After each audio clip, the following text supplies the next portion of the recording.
மண்ணே நன்றாகவே அல்ல. முன்பு அவ்விடத்தில் கம்பீரமாக உள்ளது, ஆனால் இப்போது ஒருவருமே அவ்விடத்தில் நன்றாகவே அல்ல. விலகுதா? ஒவ்வொரு நாளைக்கு தலை சாய்ந்து கொண்டுதான் உள்ளது.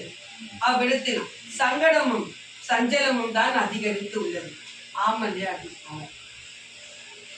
உடலும் சரியல்ல, எப்போதும் தலை சாய்ந்து கொண்டே இருக்கிறது. ஒரு அடி எடுத்து வைக்கவும் மனம் அல்ல. உறங்கி இருக்கலாம் என்ற எண்ணம் தோன்கிறது தர பணி செய்ய இல்லத்துக்கு செல்லணும் எண்ணமே அல்ல. அவ்விடம் சென்றாலும் இல்லத்துக்கு வந்து எப்போது உறங்குவோம் என்ற எண்ணம் தான் தோன்றுகிறது. இக்கனியை வைத்துக் கொள். உன் இல்லத்திலிருந்து ஒரு பிடி அழைத்து வந்தாயா? அதை என் மகள் அறிந்து கூறுவார்.